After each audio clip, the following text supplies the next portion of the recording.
चलिए शुरू करते हैं। सावधान। नमो अरिहंताणं, नमो सिद्धाणं, नमो आयरीयाणं, नमो वज्झायाणं, नमो लोये सवसाहुण, तीन भुवन में सार, वीतराग विज्ञानता, शिव स्वरूप शिवकार, नमः त्रियोग संहारिके। हम पढ़ रहे हैं श्री छड़ाला जी। इसके रचयिता हैं पंडित श्री दौलतराम जी। इसके अंतर्गत 6 ढालें आती है, उसमें से हमारी 6ठी ढाल पर चर्चा चल रही है, जिसमें मुनि धर्म के अंतर्गत 28 मूल गुणों की चर्चा है। 5 महाव्रतों की चर्चा हमने कर ली है। अब यहाँ 5 समितियों की चर्चा चल रही है। उसमें हमारी 5 समितियों के नाम याद हो गए भाई सबको? कर लेना याद। हाँ, 5 समितियों में से 2 समिति की चर्चा हो गई है, एरिया समिति और भाषा समिति। और अब एशना समिति की चर्चा लगभग पूर्ण हो चुकी है। ये छंद नंबर 3 पढ़ते हैं, इसमें 3 समितियों का वर्णन है। कौन कौन सी 3 समितियां हैं इसमें पढ़ते हैं आज। एशना समिति, आदान निक्षेपण समिति और प्रतिष्ठापन समिति। ठीक है, पढ़े छंद नंबर 3। 46 दोष बिना सुकुल श्रावक तने, घर अशन को ले तप बढ़ावन हेतु नाही, तन पोषते तजि रसन को, शुचि ज्ञान संयम उपकरण लखि के गहे लखि के धरे, निर्जंतु थान विलोकित मल मूत्र श्लेषम परिहरे। तो पहले एशना समिति की चर्चा हमने कर ली है। इसमें क्या होती है एशना समिति? मुनिराजों द्वारा स्वाद के लिए आहार न करना, तब बढ़ाने के लिए आहार करना, 46 दोषों को टालकर सुकुल श्रावक के यहाँ, ये वास्तव में एशना समिति है। तो प्रमाद छोड़कर सुकुल श्रावक के घर में रसना इंद्रिय के विषयों को या छोड़कर इस प्रकार से आहार करना। तो क्या लिखा है यहाँ पे? 46 दोष बिना सुकुल, 46 दोषों को टालकर सुकुल श्रावक के घर मुनिराज आहार करते हैं। क्यों आहार करते हैं वो भी लिखा है। तप बढ़ाने के लिए आहार करना, ये भी एशना समिति का हिस्सा है कि तप बढ़ाने के लिए आहार करना है। किसके लिए आहार नहीं करना है? तो तन के पोषण के लिए कि हष्ट पुष्ट दिखे हम, बलवान दिखे हम, बलवान हो जाए हम। इतना बल हो चाहिए कि तप कर पाए उस बल से। इसके अलावा अन्य बल के लिए आहार किया, इसका मतलब वो दोष है फिर।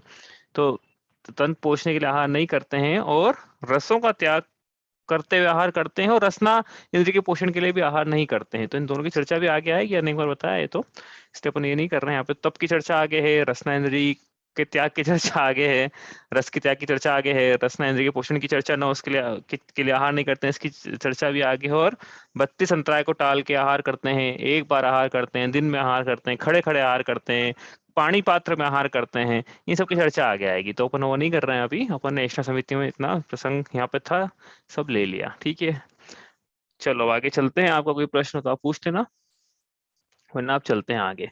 तो हम ये पढ़ रहे थे, देखो इसमें अपन आ जाते हैं। कहाँ थे अपन? तो थोड़ा कंटेक्स्ट सेट कर लेते हैं। कहाँ पे थे हम? इसमें ये 28 मूल गुण पढ़ रहे थे हम। 5 महाव्रतों की चर्चा हो गई है। अब इस 5 समितियों की चर्चा में हमने सबसे पहले एरिया समिति पढ़ ली है, भाषा समिति पढ़ ली, और अभी एशना समिति। एशना की स्पेलिंग है गलत लिखी हुई है, इसको ठीक कर लेना भाई। इसको ठीक कर लेता हूँ मैं, एक सेकेंड। एशना है, हो एशना नहीं है, एशना। बोलने में भले एशना आता है, एशना है वो, ये श पूरा है, एशना। ठीक है, तो पूछना है किसी को? चलिए, अब चौथी समिति है आदान निक्षेपण समिति, और 5वीं प्रतिष्ठापन समिति। तो अपन यहाँ पढ़ रहे हैं। ठीक है, समझ में आ रही है ना? 5 समिति चल रही है हमारी यहाँ पे से।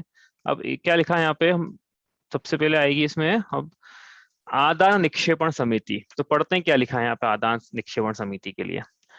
और इसका मतलब भी क्या होता है? नाम ऐसा आदान निक्षेपण, समझ में नहीं आता क्या कहना चाह रहे हैं, और आसान है लेकिन। तो यहाँ पे क्या कहना चाह रहे हैं? शुचि, पहला लिखा है शुचि। शुचि का मतलब होता है शुद्धि।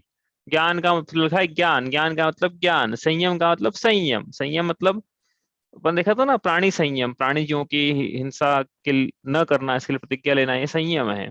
तो हमने 2 प्रकार के संयम पढ़े थे भैया, इंद्रिय संयम, और हमने एक्चुअली असंयम पढ़े थे अविरति में। हाँ, इंद्रिय असंयम, प्राणी असंयम। फिर इंद्रिय संयम 6 प्रकार का, प्राणी असंयम 6 प्रकार का। वो अविरति पढ़ी थी अपन ने, वहां पे 12 प्रकार की। उसमें पढ़ा था कि असंयम क्या होता है। तो यहाँ पे संयम कि प्राणी हिंसा ना करना, जीव हिंसा ना करना, वो संयम। एक अपेक्षा से भी संयम की परिभाषा है। तो ये संयम का उपकरण, वो क्यों बोल रहे हैं ऐसा प्राणी हिंसा न करना, वो परिभाषा फिट होना है यहाँ पे वाली जो बोली ना अभी, वो फिट होगी यहाँ पे। तो संयम क्या, तीन चीजें हो गई, शुद्धि, ज्ञान और संयम। इसका क्या उपकरण, ये उपकरण मतलब क्या होता है, मतलब जो कोई कार्य करे उसके कहते हैं उपकरण, जो उपकार करे, कोई कार्य करे। हाँ, हमारा कोई कार्य करे तो हमारे पे उपकार किया, तो उपकरण मतलब क्या कि जो भी कुछ कार्य करता है उसे उपकरण कहते हैं।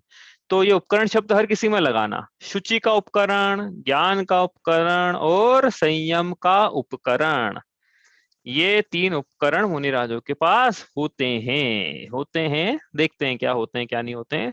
लेकिन आगे पढ़ते हैं तो पंक्ति का अर्थ पहले कर लेते हैं। लखी के गहे, लखी के गहे मतलब देख कर, देखभाल कर, ग्रहण करते हैं। ग्रहण करते हैं मतलब क्या, उठाना भी है यदि ये तीन उपकरण तो देखभाल के उठाते हैं।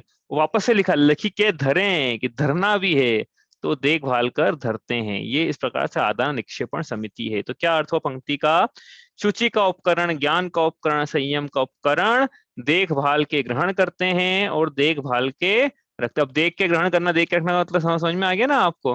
हाँ, दही को कौवे से बचाना है। हाँ, क्या वो उस उदाहरण दिया था कि छत पे कपड़े सूख रहे हैं, बारिश हो तो देखना, तो वो देखभाल के देखना मतलब क्या, जीवों की हिंसा ना हो इसलिए देखभाल के ग्रहण करना, देखभाल के। तो आप बोलो कि देख के तो कर रहे हैं हम, जीवों की हिंसा हो रही है, ऐसा नहीं। देख के करना, ग्रहण करना, रखना मतलब जीवों की हिंसा से बचना है हमें।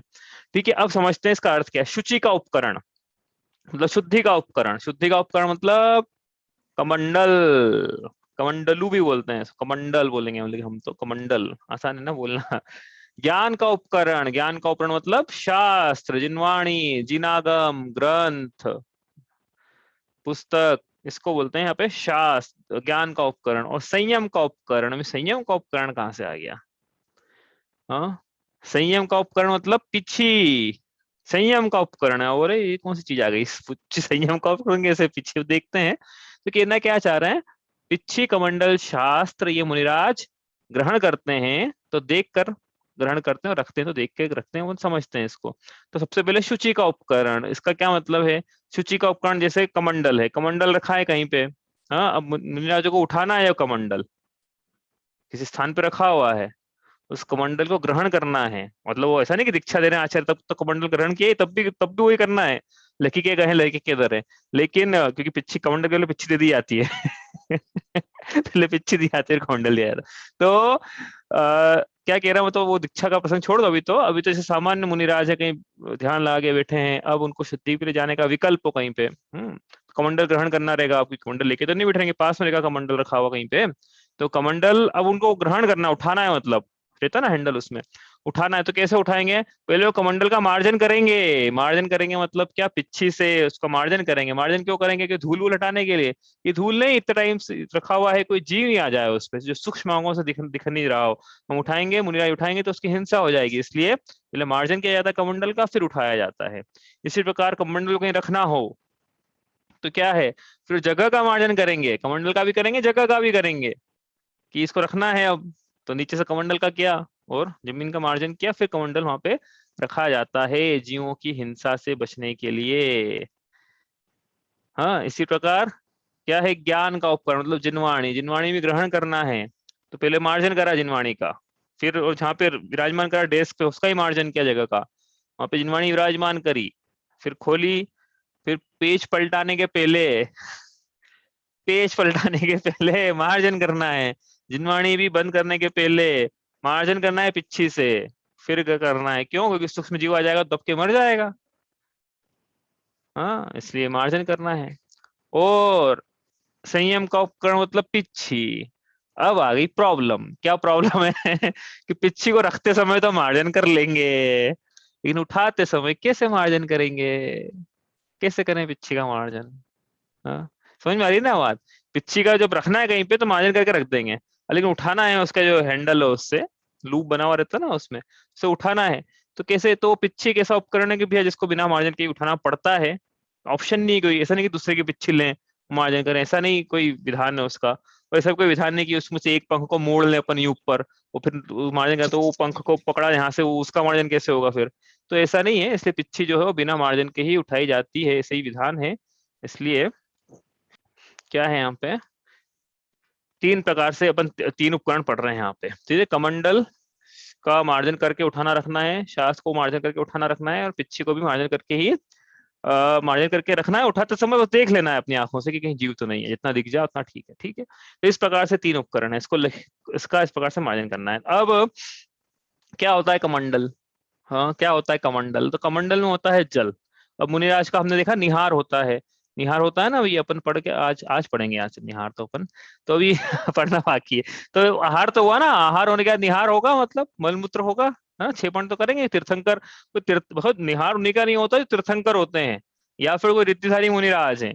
तीर्थंकरा को तो जन्म से निहार नहीं होता है। तीर्थंकरों के पास मतलब तीर्थंकर बालक तीर्थंकर भी है ना, तो वो भी जन्म से उसका निहार नहीं होता है। ऐसा अतिशय है उसका तीर्थंकर काम कर्म का, जन्म से नहीं हो। तो मुनि दीक्षा लेने के बाद भी उनका कोई निहार नहीं होना है, इसलिए उनको जरूरत ही नहीं है ना। इसलिए तीर्थंकरों को पिच्छी कमंडल की जरूरत ही नहीं है, जरूरत ही नहीं, निहार नहीं होगा तो कमंडल का क्या करेंगे?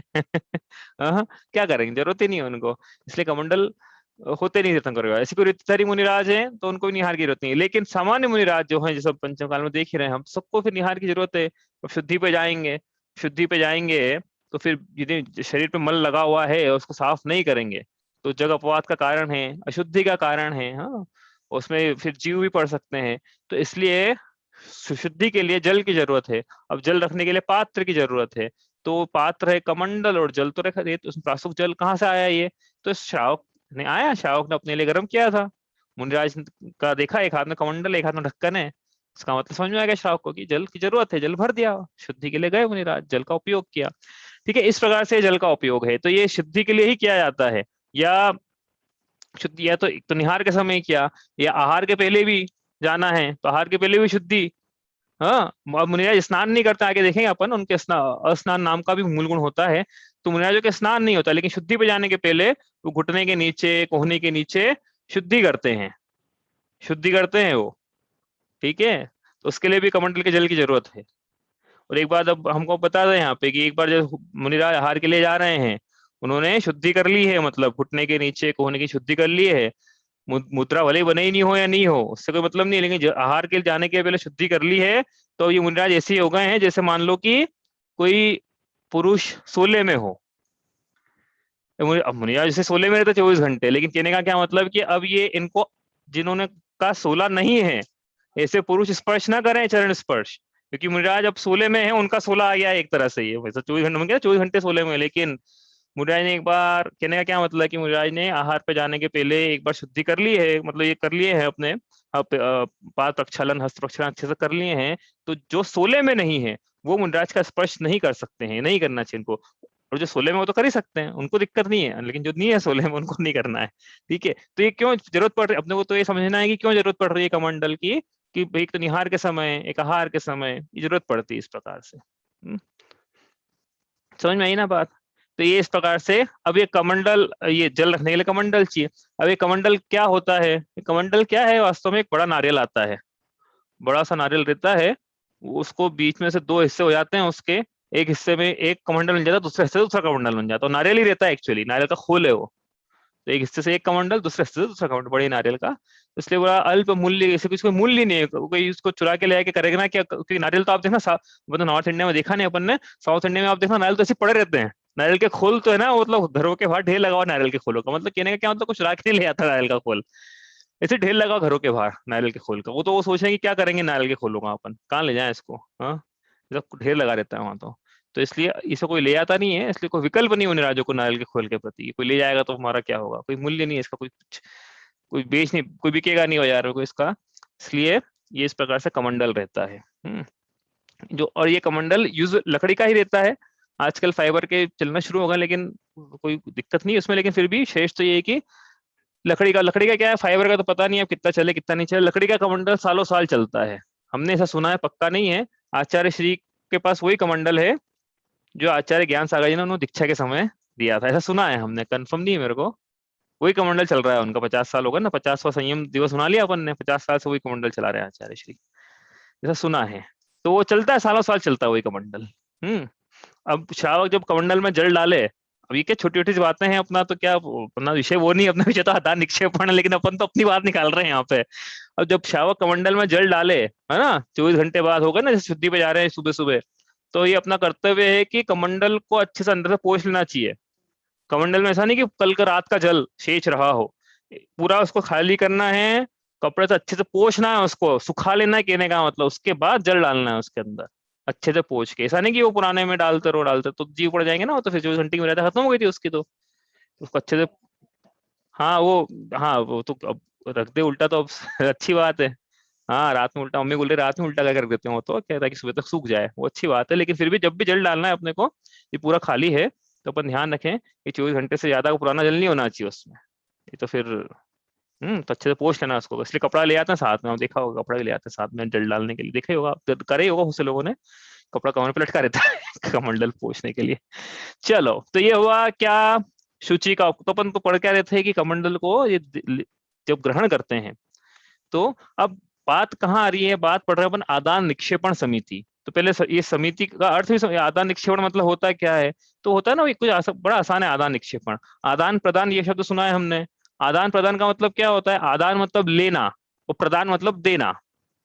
तो यहाँ पे आदान निक्षेपण है, तो आदान का मतलब लेना, मतलब ग्रहण करना, और निक्षेपण निक्षेपण करना, पुष्पांजलि क्षिपामी, तो पुष्पांजलि का क्षेपण करता हूँ, मतलब पुष्पांजलि छोड़ता हूँ, रखता हूँ, मैं ठहराता हूँ, तो क्षेपण, तो वो यहाँ पे क्या गया, निक्षेपण, तो रखना निक्षेपण का मतलब। इसलिए लेना कैसे और रखना कैसे, ये आदान निक्षेपण का मतलब है। और समिति मतलब कैसे रखना कैसे ग्रहण करना, ये आदान निक्षेपण। तो कमंडल हो गया। इसी प्रकार शास्त्र का बताया आपको, शास्त्र कैसे रखना है कैसे ग्रहण करना है। हम्म इनका कौन, वीर सागर जी महाराज का था एक वीडियो, बोर्ड पे समझा रहे थे कुछ, ज्ञान के उपकरण हो गया ना उनके लिए वो, तो बोर्ड पे कुछ समझा रहे थे वो, तो वो बोर्ड पे समझा रहे थे ना, तो बार बार मार्जन कर रहा था बोर्ड का वो, कि हम कैसे बोर्ड पे समझाना है, कोई चीज लिख रहे हैं, जिनवाणी मतलब उपदेश उपदेशात्मक था जिनवाणी का, तो बार बार मार्जन करना है बोर्ड का। और सिर्फ ज्ञान के उपकरण में यहाँ पे हमने सिर्फ शास्त्र लिया है, सिर्फ शास्त्र ही नहीं है, ये सभी चीजें हैं। या तो वो शास्त्र पढ़ रहे हैं पुराना बना हुआ, या स्वयं शास्त्र बना रहे हो तो भी ज्ञान के उपकरण में। उदाहरण के लिए फिर ताड़पत्र है, तो ज्ञान का उपकरण है वो। ऐसा नहीं कि पुराने छपे हुए ही हैं, नहीं तो कोई बोले कि ताड़पत्र तो अपरिग्रह हो गया, भाई ज्ञान का लिखा तो है मैं, ज्ञान का उपकरण तो वो जो ताड़पत्र है, या जो शाही थी, या आज के जमाने में जो pen pencil lead rubber sharpener, ये जो भी है सब ज्ञान के उपकरण में आ गए हैं, ये सब ज्ञान का उपकरण है ये। इसलिए इसको भी ये मुनिराज रखें तो कोई दिक्कत नहीं है, क्योंकि सब ज्ञान के उपकरण में आ गए ना भैया, ये तो लिख सकते हैं वो एक आचार्य अपने शिष्यों को उसको सिखाएंगे कैसे, तो ये इसलिए पेंसिल रबर, पेंसिल और पेन, कागज, अ, ये सब ज्ञान के उपकरण में, किताबें और कुछ खाली कॉपी भी, नोटबुक भी हो सकती है उनके पास में। हाँ, लेकिन समस्या बस ये आती है इसमें ज्ञान के उपकरण में कि एक स्थान से दूसरे स्थान पर ले कैसे जाए इसको। तो ये श्रावकों का कर्तव्य है कि वो एक स्थान से दूसरे स्थान पर जहाँ विहार कर रहे हैं मुनिराज, उनको वहां पहुंचा दे, उनको कहने की जरूरत नहीं पड़ना चाहिए कि पहुंचाओ, खुद ही अपने को ले लेना चाहिए कि लाओ हम लेके चलते हैं इसको। क्या ज्ञान का उपकरण मतलब शास्त्र। तो यहाँ पे जैसे, अरे भाई चौमासा हो रहा है, वो ठहरे यहाँ पर है, प्रवचन वहां पे हैं, लेकिन उनको ले आना है शास्त्र, उनकी डेस्क पे है, तो उनको बोलने की जरूरत नहीं, के लिए तो बोलना पड़ता है, लोगों को पता नहीं रहता है कि उठाएं कैसे यहाँ पे। लेकिन जैसे जो रोज वाला उसको पता है कि ये ले जाना है, तो स्वयं ही उठा ले कि हम ये ले जाए, उठा लें क्या, पूछो उनसे, देख दे क्या, वो विराजमान कर दें क्या, उठाओ और वो वहां पे विराजमान कर दो। श्राव का करता उचित, तो अपन एक चौमासे में एक रेंज की बात है, लेकिन कहीं दूसरी जगह भी विहार हो रहा है, अरे भाई जैसे पंच परागम लिखे हैं, जितने शास्त्र लिखे हैं, कोई एक जगह बैठ के थोड़ी लिख दिए कोई, हाँ लिखने में टाइम तो लगा होगा ना तो फिर एक जगह से दूसरी जगह पहुंचाने की व्यवस्था श्रावकों की रही होगी ना, सोचो अपन ये बात। हाँ इसलिए अपन ये इसमें मत आओ कि इनकी ये तो वैसे वीतरागी होते हैं मुनिराज की, जहां उन्होंने लिखा वहीं छोड़ दिया, ऐसा नहीं होता है। तो ये शास्त्र उपलब्ध कैसे होते हैं हमको, जिनवाणी उपलब्ध कैसे है ये, एक स्थान से दूसरे स्थान पे कोई ना कोई श्रावक ले ही गया होगा उनके साथ में, तो ये तो उपलब्ध है। तो ये तो अपने वापस अपनी बात निकाल ली, लेकिन मुनिराज जो है वो इस प्रकार से देख कर ग्रहण करते हैं, देख कर रखते हैं, ठीक है। और पिच्छी, पिच्छी क्या होती है, अब ये पिच्छी होती है मयूरपंख की बनी हुई, ठीक है। मयूर पंख, मयूर जो है वो स्वतः पंख छोड़ देता है, नोच नोच के निकालना नहीं पड़ता है उसको, वो छोड़ देता है। मयूरपंखी क्यों बनाई जाती है, मयूरपंख इसलिए बनाई जाती है क्योंकि ये कोमल होता है मयूरपंख। अपने मयूरपंख को लेना और आंख में गड़ा देना, ऐसा तो गड़ेगा नहीं, कुछ नहीं होगा आंख में, करके देखना आप, इतना कोमल होता है। इससे इस कोमल से फिर मार्जन कर रहे हैं यदि हम जीवों का, तो जीवों का घात नहीं होता है, इसलिए मयूरपंखी होती है। और मयूरपंख में और भी दूसरे गुण हैं, पसीने को ग्रहण नहीं करता है, धूल को ग्रहण नहीं करता है, बारिश में गीला नहीं होता है, ड्यूरेबल रहता है, अच्छा चलता है लंबा इसलिए ये मयूरपंखी पक्षी अच्छी होती है। अब कमंडल तो श्रावक की देता है, लेकिन जो पिच्छी है ये श्रावक दे नहीं भी दे भाई। ऐसा ऐसा भी हो सकता है कि मुनिराज विहार कर रहे हैं, रास्ते में मयूर पंख दिखे, स्वयं में उठा लें, स्वयं में पिच्छी बना लें, वो सब वो कर सकते हैं। ऐसा है, आना चाहिए मुनिराजों को पिच्छी बनाना भी। जरूरी नहीं कि श्रावक पे मतलब श्रावक के आश्रित जीवन हो जाएगा ना, कि पिच्छी तो क्या बदलना पड़ती है ना, कमंडल तो चलेगा सारा साल, एक बार श्रावक ने दे दिया अब चलेगा वो तो, लेकिन पिच्छी जो है वो बदलना पड़ सकती है। तो इसलिए बदल अब दिश नहीं है श्रावक, जंगल में विहार कर रहे हैं, मयूर तो क्या है अपने इंदौर में दिख जाएंगे आपको, बड़ा मयूर ऐसा कुछ नहीं है। तो मिल जाए अपने को मुनिराजों को, बना लो पिच्छी उसकी और उपयोग करो। मयूर पंख की बनती है पिच्छी, इसके अलावा अन्य का कोई विधान नहीं है। कहीं एक आध अपवाद मिल जाए आपको कि आप बोल रहे हो कि वो गिद्धों के पंख की बना ली, तो वो एक अपवाद स्वरूप लेना उसको, लेकिन मयूर के पंखों की बनती है पिच्छियां, ठीक है। अब ये अब बात तो ये है यहाँ पे कि क्या ये फिर परिग्रह नहीं है क्या, तो अपन ने देखा था कब परिग्रह है कब परिग्रह नहीं है। यद्यपि सूक्ष्म परिग्रह है ये, इसका कोई निषेध नहीं कर रहे हैं, हमने उदाहरण भी दिया था उस समय कि शरीर को जब परिग्रह बोल दिया है तो फिर ये कमंडल और पिच्छी को परिग्रह कैसे नहीं कहें। लेकिन जैसा कि परिभाषा है कि मूर्छा का अभाव होना, तो इसमें कोई ममकार का अभाव है मुनिराजों के कि ये मेरा है कि चला जाएगा, तो इनको कोई विकल्प नहीं है, ध्यान की अवस्था में तो उनको विकल्प ऐसा भी नहीं रहता है। और दूसरा ये है कि ये ज्यादा दोष से यदि नहीं रखेंगे शुद्धि का उपकरण और संयम का उपकरण, तो ज्यादा दोष लगेगा, उससे बचते हुए कम दोषों में आ गए हैं, इसलिए ये इस प्रकार से। और दूसरा ये सबसे बड़ा कारण ये भी है कि ये जो पिच्छर कमंडल का उपयोग है ये दूसरे के शरीर का या स्वयं के शरीर का पोषण करने के लिए नहीं है, ये तो जीवों की रक्षा के लिए और शुद्धि के लिए है। हाँ, ये कोई इंद्रियों के विषयों का पोषण करने के उपकरण नहीं है, यही बात समझ में, इसलिए पिच्छी इस प्रकार रखी जाती है।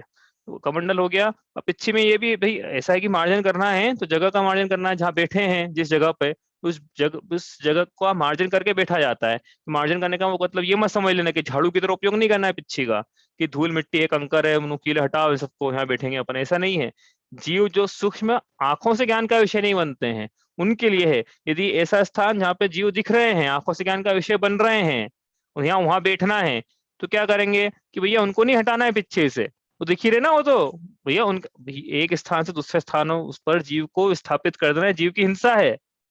तो ये तो दिख तो रहा है सामने, तो संकल्प पूर्वक हिंसा हो रही है यहाँ पे, तो आप कर ही रहे हो, इसलिए ऐसा नहीं है। हाँ, जो दिख रहे हैं आंखों से उनके मार्जन के लिए नहीं है, उनके लिए जो दिखते नहीं है आंखों से उनके मार्जन के लिए पिच्छी हम देखेंगे ऐसे में यहाँ पे, यहाँ कोई त्रस्त जीव तो नहीं है कहीं, तो उसके लिए फिर पिच्छी का उपयोग किया जाता है।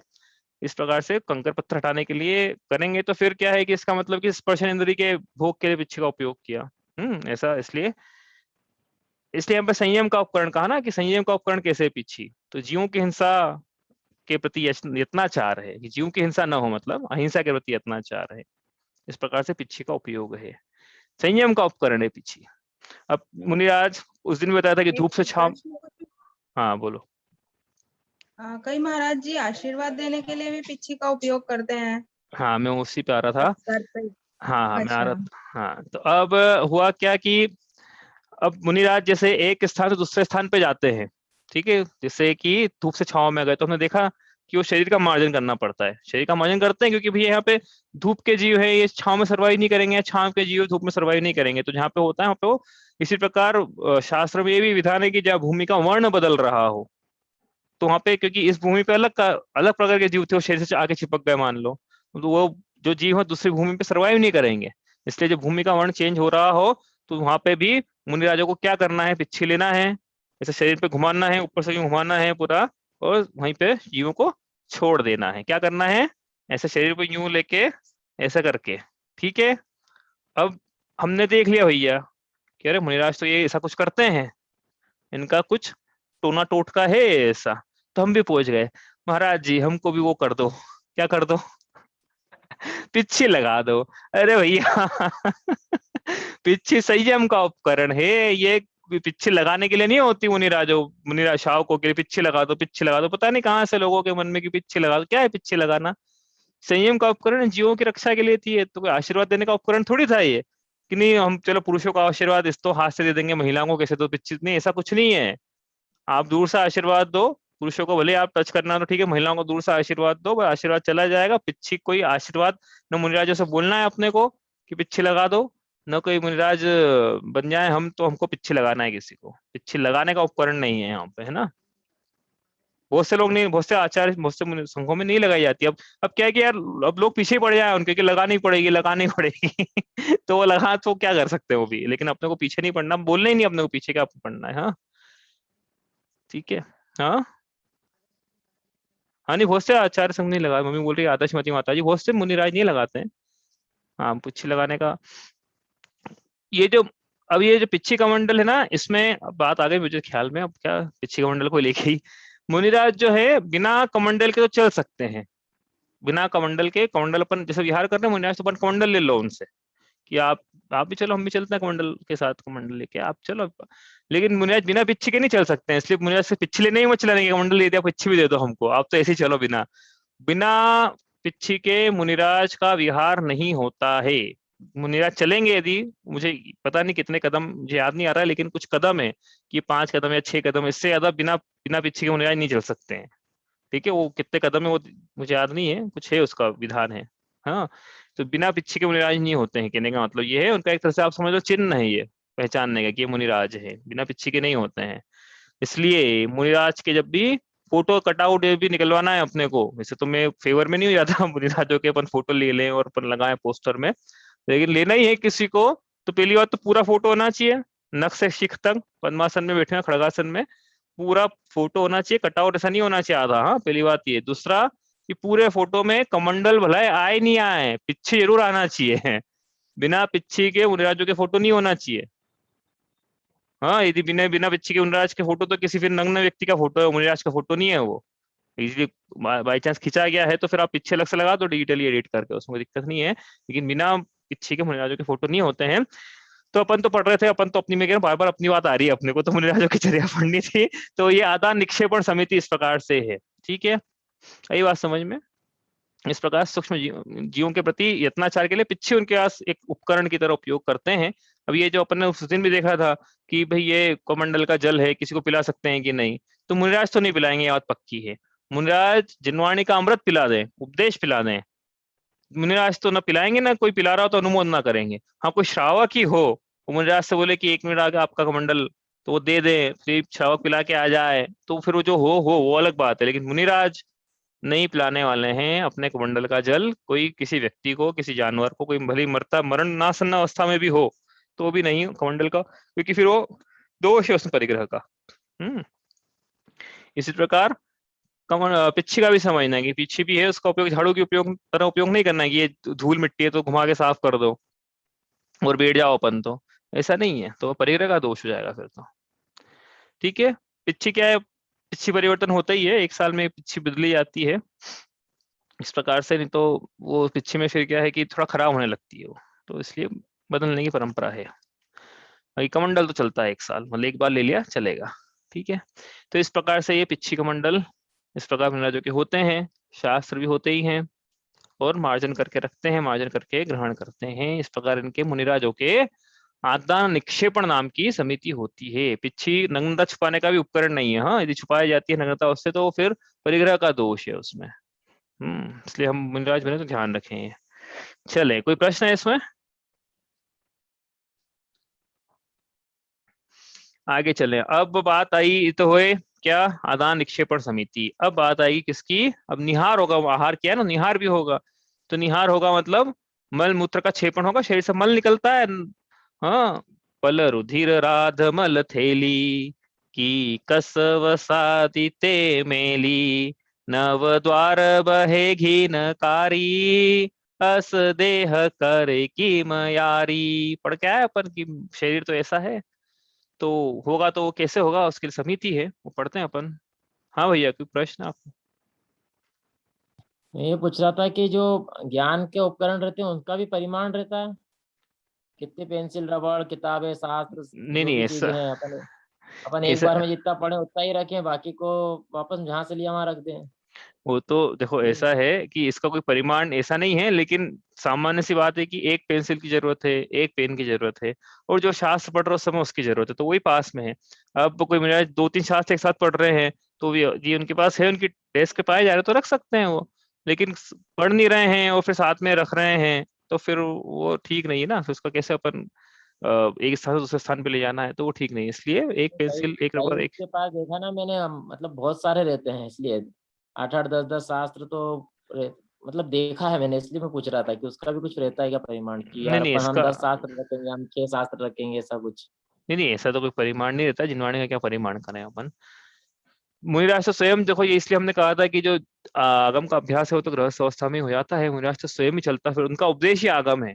हम तो वो व्याख्या कर रहे हैं यहाँ पे कि मुनिराजों का तो उपदेश ही आगम, स्वयं जिनवाणी, चलता फिरता फिरता जिन आगम है। लेकिन फिर भी अभ्यास करना है तो जितना जरूरत है उतने शास्त्र रखें अपने पास में, उसका कोई दिक्कत नहीं है ज्यादा रखने में, लेकिन बस यही दिक्कत आती है फिर कि एक स्थान से दूसरे स्थान पर उसको कैसे ले जाया जाएगा। और फिर इस शास्त्र कई सालों से अपने पास है तो उसके प्रति विकल्प भी होता है फिर कि हमारा हमने अंडरलाइन करा है, ऐसा ऐसा कोई ले नहीं जाए, उसके प्रति विकल्प रहते हैं फिर, तो कम से कम हो। चलो अपन क्या पढ़ रहे थे अब कि कि अब ये शरीर का स्वरूप ऐसा है, नव द्वार गहे बहे घिनकारी, आहार किया है तो निहार तो होगा ही। उन्होंने बताया तीर्थंकरों का और रिद्धिधारियों का नहीं होता, वह किस सबका होगा, तो मुनिराजों का भी। तो ये मुनिराज जब मल मूत्र त्यागें तो किस प्रकार से त्यागें उसके लिए समिति है, जीव हिंसा न हो। हाँ, तो क्या लिखा है यहाँ पे, निर्जंतु थान विलोकी तन मल मूत्र श्लेषम परिहरे। मतलब मुनिराज जब मल मूत्र और श्लेषम का त्याग करते हैं तो निर्जंतु स्थान को विलोकी मतलब देख कर, तन मतलब शरीर के, मल मूत्र और श्लेषम का परिहरे मतलब त्यागे। मतलब क्या है, इसका नाम है प्रतिष्ठापन समिति, कहीं कहीं व्युत्सर्ग समिति उत्सर्ग समिति भी लिखा है। तो प्रतिष्ठापन समिति मतलब क्या है कि तन के मल मूत्र और श्लेषम का को त्यागना है। तो कैसे, कहाँ त्यागना है, निर्जंतु स्थान देखकर वहीं छोड़ना है, जहाँ जो सीधी सी बात है, समझने वाली भी क्या है, इसमें तो ज्यादा है ही नहीं कुछ, कि ज्यादा ऐसा स्थान जहाँ पे कि जीव जंतु पाए जा रहे हैं वहां पे यदि त्यागा जा रहा है तो वहां पे फिर दोष है। तो क्या होता है, देखो मल मूत्र तो समझ में आता है, मल मूत्र तो हमें समझ में आता है। श्लेषम क्या होता है, श्लेषम मतलब क्या है, जो कफ है, कफ है नाक से निकलने वाला या मुंह से भी निकलने वाला जो कफ है जिसको म्यूकस बोलते हैं, तो वो भी सर्दी हो जाए मुनिराज को, या फिर अन्य प्रकार से भी, भाई कान का मल भी हो सकता है, आंख का मल भी हो सकता है, जो कि बहुत कम रहता है मात्रा में, इसलिए मुख्यतः यहाँ पे मल मूत्र और नाक और मुंह से निकलने वाले मल की है। तो वो जो मल का त्याग किया जाता है, तन का मल है ना वो, तो उसका जब त्याग करना है तो लिखा है निर्जंतु स्थान देखकर। तो यहाँ पे निर्जंतु स्थान देखकर त्याग करना, इसी का नाम प्रतिष्ठापना समिति है। आप बोलेंगे प्रतिष्ठापना मतलब क्या है, अभी जैसे वो बोलते हैं ना, तिष्ठ, तिष्ठ का मतलब क्या होता है, अत्र अत्र तिष्ठ तिष्ठ, आओ आओ ठहरो ठहरो, तो ठहराना, स्थापना करना, क्षेपण करना, वही क्या है, तिष्ठ। और इसका इसका नाम क्या, प्रतिष्ठापना। प्रतिष्ठापना मतलब स्थापना करना, तो ये मल मूत्र को छोड़ना, त्यागना, हाँ ये प्रतिष्ठापना है। तो किस प्रकार से करना है, उसके लिए लिखा है कि निर्जंतु स्थान देखकर। निर्जंतु स्थान देखकर मतलब कि भी ऐसा स्थान जहां पर जो त्रस जीवों से रहित हो, जो हरित काय से रहित हो, जो जो कि पांचों स्थावर काय से रहित हो। भूमि जो ऊपर ऊपर की रहती है उसमें हमने बताया पृथ्वी का जीव उसमें प्राय नहीं पाए जाते हैं, जो स्थावर काय से रहित हो, और जो कि लोगों के संचार सहित, वहां पे लोग गुड़ हो, मतलब जगह मल मूत्र का क्षेपण करना है ना, तो गुड़ जगह हो, जन संचार से रहित हो, वहां पे लोगों की आवक जावक ना हो, वहां पे कोई छिद्र नहीं हो, जमीन में कोई बिल नहीं बना हुआ हो, मालूम चला सांप का बिल बना हुआ था वहां पे, तो इनको डर लगता है, नहीं बात वो डर की नहीं है, भाई पानी चले जाएगा ना सांप के बिल में, फिर छिद्र हो, चींटियों का छिद्र हो, चींटियों का छिद्र पानी चला जाएगा, फिर जल चला जाएगा। तो वो इस प्रकार से इन छिद्रों से रहित हो, और ऐसी जगह हो जहाँ पे कोई विरोध ना करता हो कि भाई यहाँ मलमूत्र का क्षेपण क्यों करा। ऐसी जगह हो जो कि जहाँ से लोक निंदा ना होती हो कि अरे इनके मुनिराज कैसे हैं, खुले में शोष करते हैं। तो इसलिए इसको इसको ऐसी जगह बनाना चाहिए, मतलब कहने का क्या मतलब है कि ऐसा स्थान हमारे पास हो कि नगर मुनिराज आए तो हमको उनको ऐसी जगह पे ले जाएं। हाँ, तो आप बोलो कि तो उनके उद्देश्य से बनाया गया स्थान हो गया, अरे भैया बनाने का कब बोल रहे, हम तो नहीं बनाने का बोल रहे हैं कि भैया कुछ मान लो जैसे खूब बड़ा स्थान हो अपने पास है, खूब बड़ा स्थान हो अपने पास, तो हम तो कह रहे हैं कि भाई वो जगह छोड़ कर निर्माण करो आप। तो जगह छोड़ के निर्माण करोगे तो खुला भी रहेगा वो एरिया। प्लस जब मुनिराज जाएंगे तो उनका काम भी होगा अपने से। तो अपनी श्रावकों का कर्तव्य है कि नगर में ऐसी जगह हो कि जहाँ पे मुनिराज मलमूत्र का क्षेपण कर पाए, ऐसा स्थान उनके हमारे पास होना चाहिए।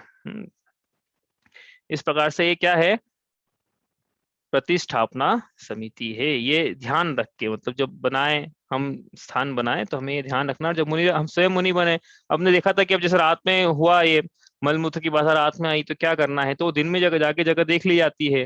हाँ, और रात में जाना है तो फिर एरिया समिति से चल के जगह का पीछे से परिमार्जन करते हुए जाना है, उस जगह पे जाना है, फिर हाथ से देखना है, दिख रहा हो तो जंतु होने की शंका है तो दूसरे स्थान को टटोलें, दूसरे स्थान पे जाएं, पीछे से परिमार्जन करें, फिर मलमूत्र का त्याग करें। इस प्रकार से ये है। हाँ, ऐसा ऐसा नहीं है कि बिल्कुल कि ये तो मलमूत्र का क्षेपण है तो कहीं भी कर दें, ऐसा नहीं है। इसलिए ये सब ध्यान रख के मलमूत्र का क्षेपण किया जाता है। इस प्रकार से ये प्रतिष्ठापना समिति है। चलो, हो गया ये। इसमें कुछ पूछना है आपको? ये इतना ही है इस प्रतिष्ठापना समिति में, आपको कुछ पूछना है इसमें?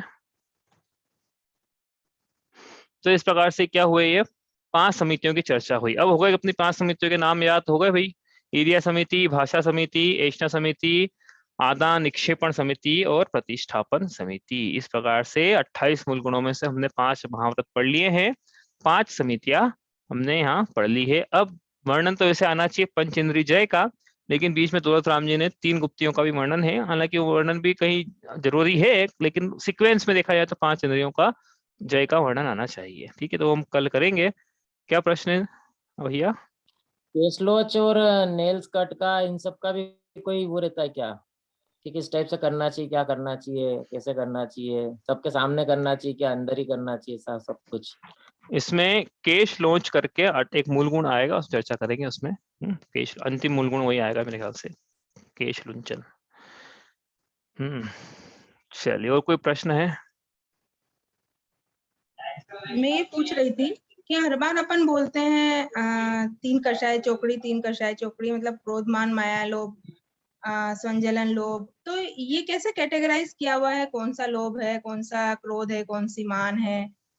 हाँ, इनका प्रश्न है कि भाई ये कैसे पता अनंत, अब 4 प्रकार की कषाय चोकड़ी, अनंतावंदी, प्रत्याख्यान, प्रत्याख्यान, संजुलन। तो आप कैसे बोल रहे हो कि अनंतावंदी वाली है, प्रत्याख्यान ये वाली है, प्रत्याख्यान ये वाली और संजुलन ये वाली है? तो उसकी कैटेगरी बड़ी आसान है। ऐसी कषाय चोकड़ी जो सम्यक दर्शन का हाथ करे, अनंतानुवंती।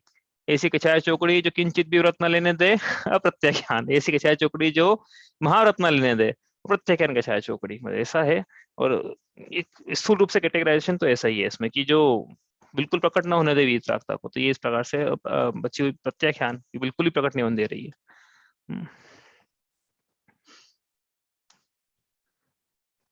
और संजन कषाय चौकड़ी भी आसान है कि भाई वीतरागता जो प्रकट न होने दे। मुनिराज उनके वीतरागता प्रकट नहीं हो रही है, तो क्यों नहीं हो रही? कि जो आखिरी कैटेगरी बच गई थी संजन कषाय चौकड़ी से, प्रकट नहीं हो रही है। चलो, इतना ही है। अब ये अपन कल, अब ये इसमें कल से इसकी लिंक चेंज हो जाएगी जूम की। मैं आपको नई लिंक भेज दूंगा, उस पर आपको नई लिंक से ज्वाइन करना है। अपनी लिंक आज खत्म हो रही है, एक्सपायर हो रही है। चलिए, इतना ही करते हैं। अब कल से पढ़ेंगे 3 गुप्ती और पंचेंद्रीय जय नाम के। पंचेंद्रीय जय 28 मूल गुण में 3 गुप्ती अलग से वर्णन पढ़ना है अपने को, वो भी पढ़ लेंगे। चलिए, अरिहंत सिद्ध सूर्य उपाध्याय साधु सभी, अर्थ के प्रकाशी मांगलिक उपकारी है। तीन को स्वरूप जानी, रागते भई जो भक्ति, काय को नमाए स्तुति उच्चारी है। धन्य धन्य तुम ही से काज सब आज भय, कर जोड़ बार बार वंदना हमारी है। मंगल कल्याण सुख ऐसो हम चाहते हैं, हो मेरी ऐसी दशा जैसी तुम धारी है। हो मेरी ऐसी दशा जैसी तुम धारी है। जावाणी के ज्ञान ते सूझे लोकालोक, सोवाणी मस्तक नमो सदा देत हूँ धोख।